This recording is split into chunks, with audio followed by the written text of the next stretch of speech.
Yes. Well, interesting opportunity for us, so I appreciate you coming up here today and getting to hear a little bit more about what the future may hold here in some holistic leadership characteristics. Thank you so much. Yes. Sorry, I have my water here and I'm chewing gum because I'm fighting off a little bit of a cold, but I still wanted to make it out. Thank you for having me. But yeah, so in my psychology classes, I've been very interested in leadership and how people lead others and the implications of that. Even growing up, I've always been very inquisitive of looking at leaders and how they influence others. And that's led me to a lot of the research that I've done today to look at, how do leaders impact us and how do we view the world because of our leaders and what are the changes made. So to get us started, a leader is just someone who can influence others, whether that be through positive rewards or negative punishments or by being a phenomenal human, right? It's just someone who can influence us. And to get a picture of holistic leadership, we have to back it up to just kind of understand what it is. So first I'd like you to think about a job that you love, or imagine that you're working at a job you love, right? You wake up, you're like, oh my gosh, yes, I get to drive to work or go to work and talk to people that I love, have a great boss, right? It may look something like this. Unless you're an introvert, then you probably don't want to be doing this. But you're collaborating with people, it's very nice, it's happy, right? Now imagine a job that you hate, that you dread waking up in the morning. One where Friday comes along and you're like, oh my gosh, I just don't want Monday to come. It may look something like this, where a leader or your manager is just in your face, not respecting you, who you are as a person, and you feel very just not seen, right? And then you go back to your desk and you write a letter of resignation. So all that to say, leaders have an impact on us. And from our business classes, we know that the number one reason, and what research shows, the number one reason that people leave their professions, for employees, low-level managers and middle-level managers, the number one reason is because of the managers and the people that they work for. And so that has a lot of implications, especially when you look at statistics such as these, where the amount to hire someone costs around 1.5%, or 1.5 times, the amount of their salary. That's a lot of money to just be wasting when you're hiring people.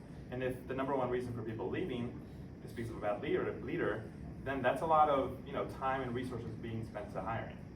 And the other statistic that's very important to look at is that in general, 20 to 30% of revenue that businesses make goes towards their workforce, compensation, benefits, salary, right?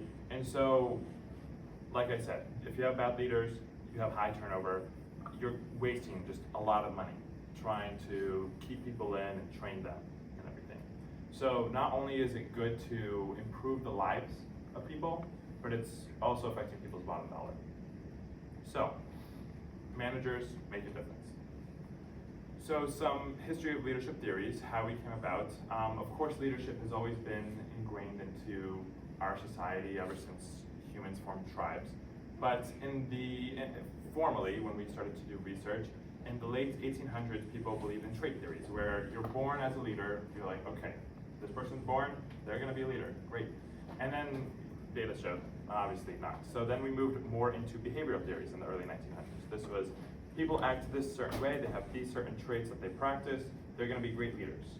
Research showed, it's like, okay, but it really doesn't explain everything. And then we went into situational theories, which was essentially, hey, we should look at the situation that the leaders are in, what the employees are like, or what the organization's like, and this will dictate what leadership style is gonna fit.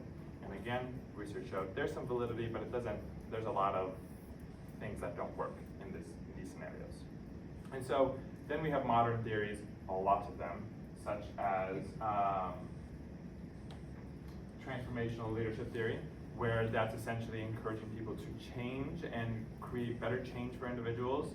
We also have charismatic leadership, where you believe in their vision, their purpose, and you want to be like them and you aspire to be as good of a person as they are.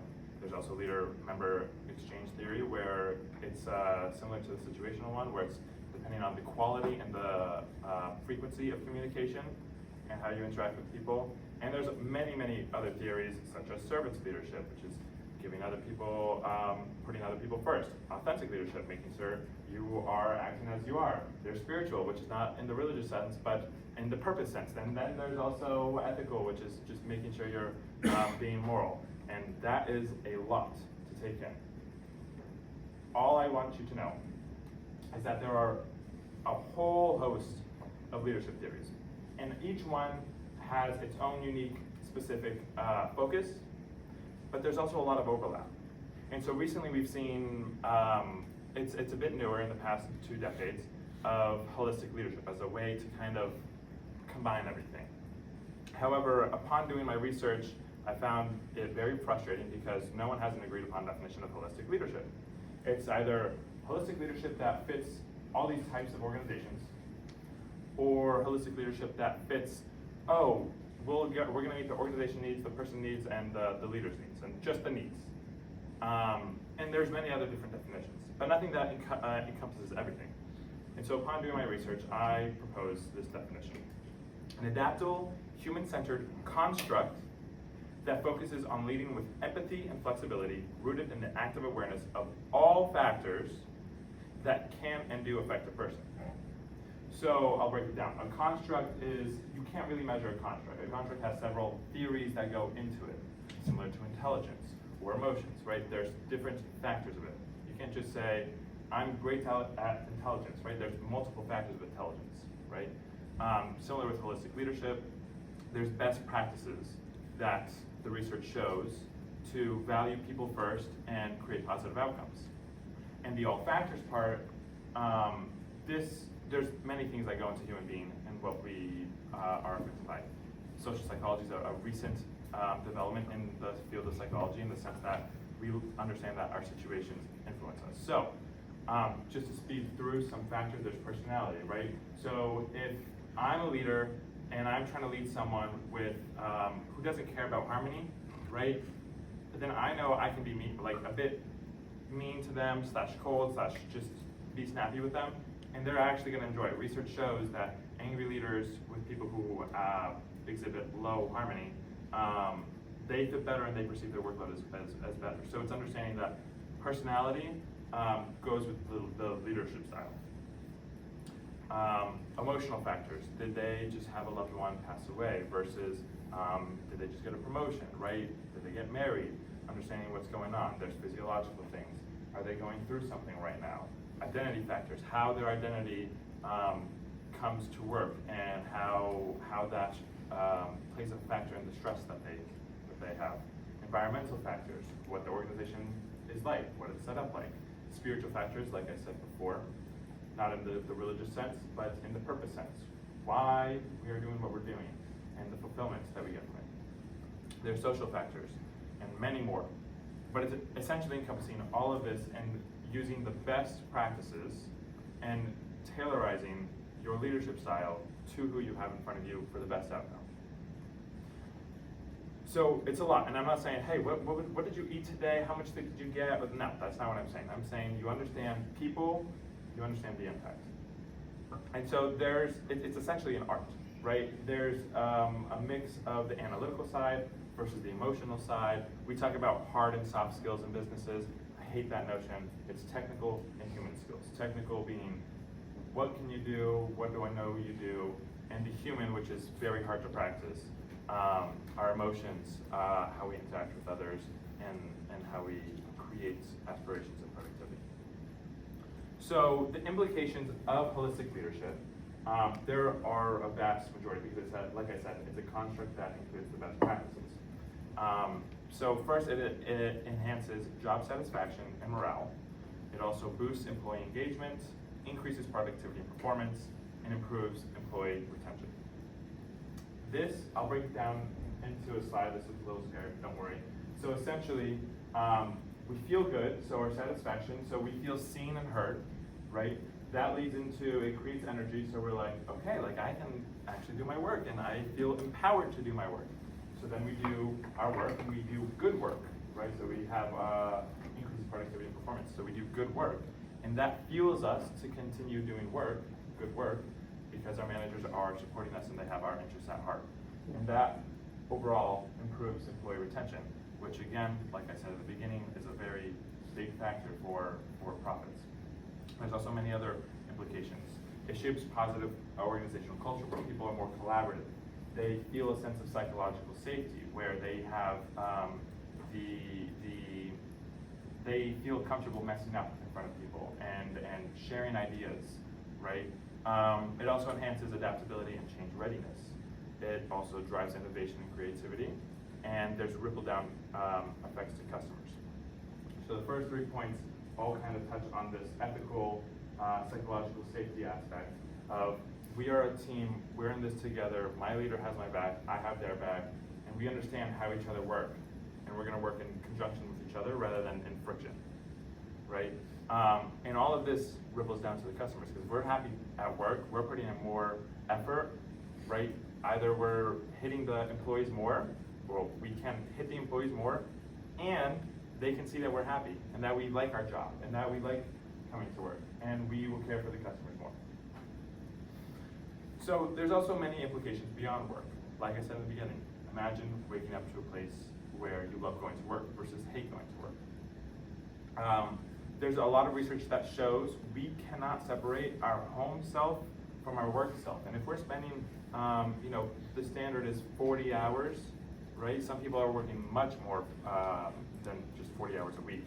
But we can't separate our work life from our home life, and the emotions and all of that bleed over into each other. It's very hard to compartmentalize. That's what the research shows. And so if we're creating happy humans at work, we're creating humans that go home happy, that treat their family happy, that then, because of that, they come back to work happy, and they love going to work. Imagine a world where the vast majority of people wake up feeling inspired, supported, and safe, and end the day fulfilled by the work they do. Yes, this seems like a foofy reality that we could live in, but this is the reality I strive for with holistic leadership.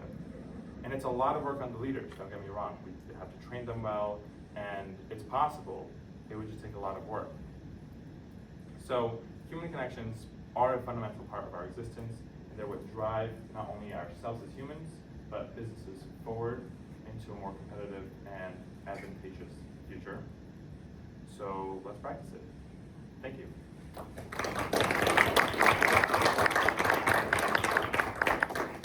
Thank you very much. Obviously some very riveting opportunities, some cutting edge opportunities to talk about leadership styles and how they can come to practice. Any questions? Yes.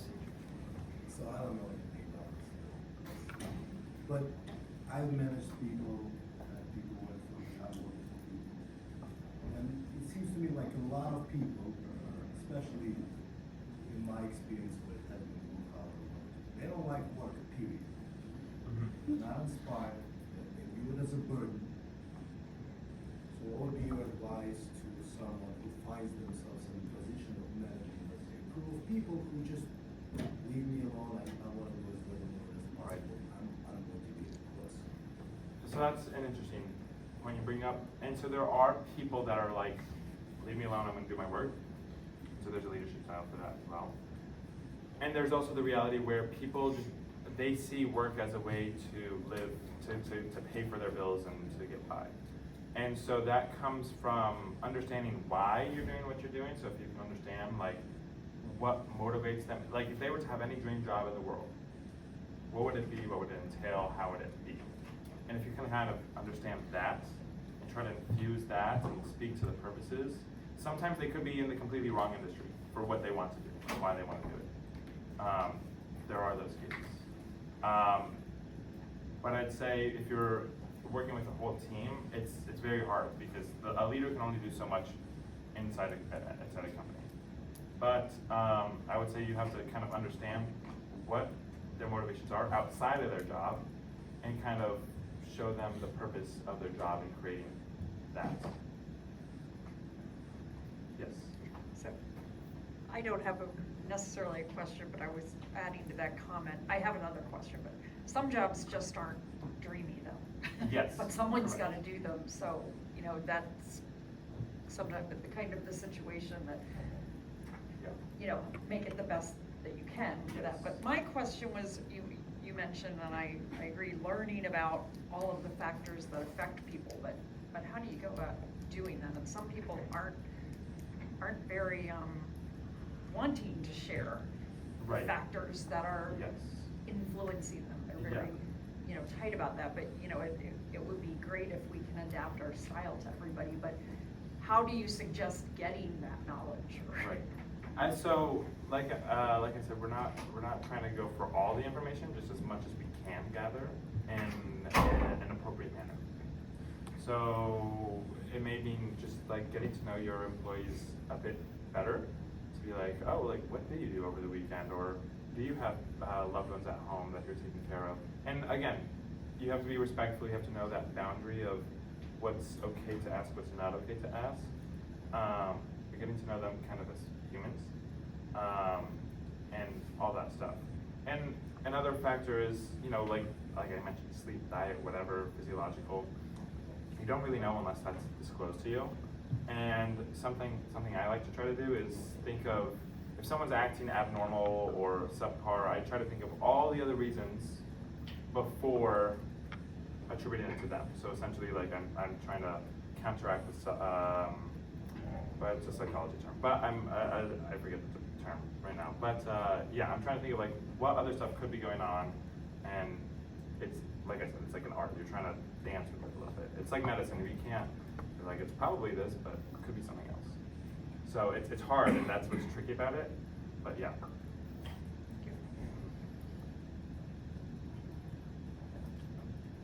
Thank you.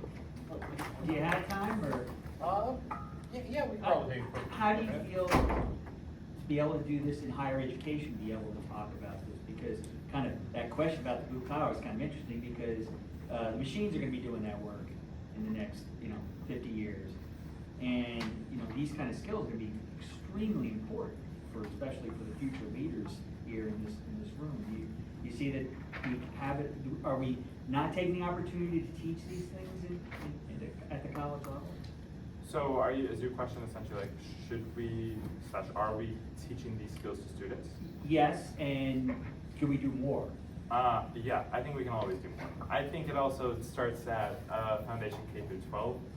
This is, I'll try to keep it short for you, but I mean, our K through 12, there's a lot of value in it, don't get me wrong, but I think it does need a lot of changing.